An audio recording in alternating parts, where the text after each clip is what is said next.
Hello friends, welcome also. Today's topic is listing of securities on the IFSC Stock Exchange, that is International Finance Service Authority Center stock exchanges, which are situated in the GIFT city, that is Gujarat International Finance Tech City.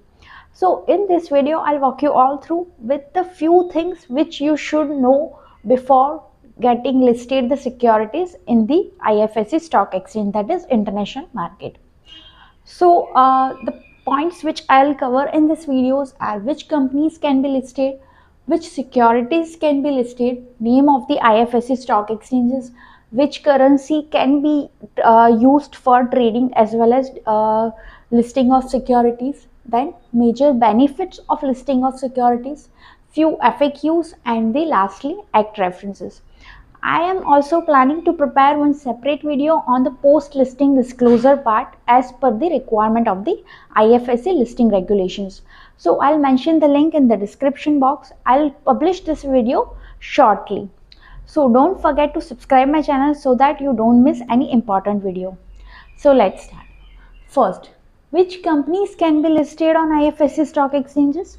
So Indian companies or the foreign companies or IFSC company, which is in the jurisdiction of the GIFT city.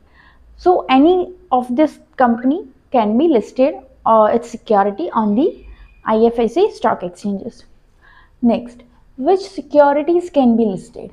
So it covers specified securities, that means equity shares and the securities which are convertible into equity shares. For example, convertible debentures or say convertible preference shares, which will be convertible into equity shares. Then the debt securities, then the depository receipt, commercial paper or any other financial instrument which is permitted by the authority. So these securities can be listed on the IFSC stock exchanges. Next, name of the IFSC stock exchange. So there are mainly two stock exchanges which are situated in this GIFT city. So first is India INX, that is India International Stock Exchange IFSC Limited, and next NSE IX, that is NSE International Stock Exchange.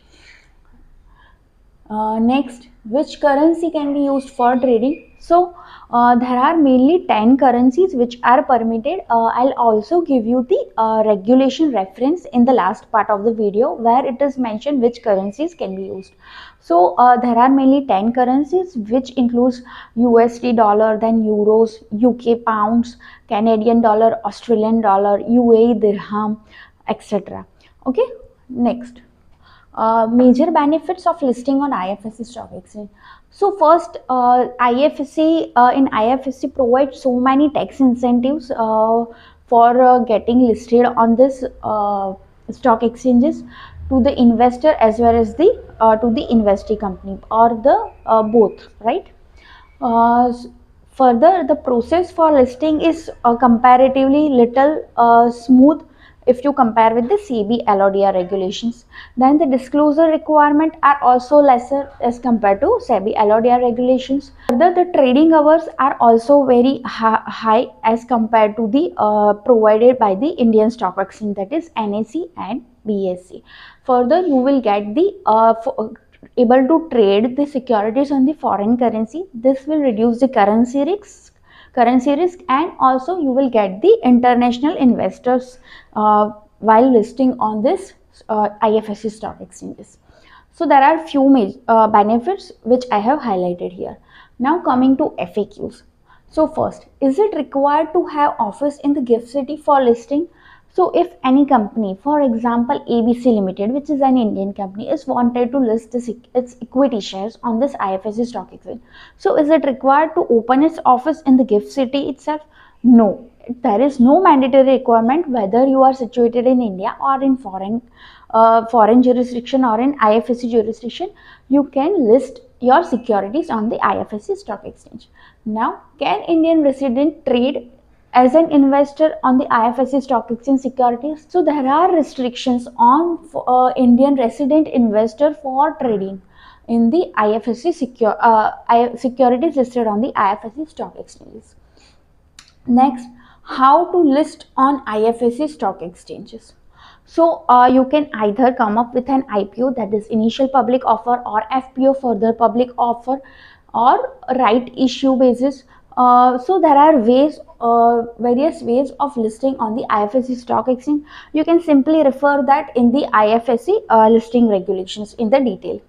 Next, can unlisted Indian company directly list on IFSC stock exchange? So the answer is yes. Even if the Indian company is not listed in the BSE or NSE, it can directly list its securities on the IFSC stock exchange. Okay, one more point I wanted to highlight here. Secondary listing is also possible. For example, ABC Limited shares are listed on BSE Limited. So it can also list its securities on IFSC stock exchange. Next, which companies are eligible for IPO on IFSC stock exchanges? So for the bringing IPO, there are few eligibility criteria. These are as follow. So if any of this criteria is fulfilled, you can come up with IPO on the IFSC stock exchanges. First, revenue test, that is if the operating revenue of the company or say entity is at least 20 million US dollar as per the latest financial statement as on the last financial year, or if the average of last 3 financial year is 20 million or more, then it is eligible. Or profit, so if the pre-tax profit amount is at least 1 million US dollar as per the latest financial statement, or the 3 years average profit is 1 million or more, then such company is eligible. Or if the post market capitalization of the post listing market capitalization of the company will be 25 million or more, then such company, if any of this criteria is fulfilled, then such company is eligible for bringing IPO. Okay, coming to next, act reference. So first, IFSC listing regulation 2024. This listing regulation provides whole listing process as well as the disclosure parts in very detail. Next, FEMA non-debt instrument rules 2019. So this is particularly describes the things which should be followed for the Indian companies which are coming with the secondary listing, and also with the Indian companies which are wanted to list its securities on the IFSC stock exchanges. Then in this you have to refer the schedule 11 in this particular FEMA non-debt instrument rules 2019. Next, companies listing of equity on the other permissible jurisdiction rules 2024. Then next, IFSCA banking regulations. So this banking regulation particularly provides the currencies in which the trading can be done. I am mentioning the link of all these regulations which are applicable and rules applicable in the description box. So you can simply click on that link and open this regulation references. I hope it is helpful. If you still have any query regarding this, you can simply write in the comment box. And don't forget to watch my video on the post listing disclosure part for the securities listed on IFSC stock exchange. I hope it is helpful. Stay connected for more videos. Bye.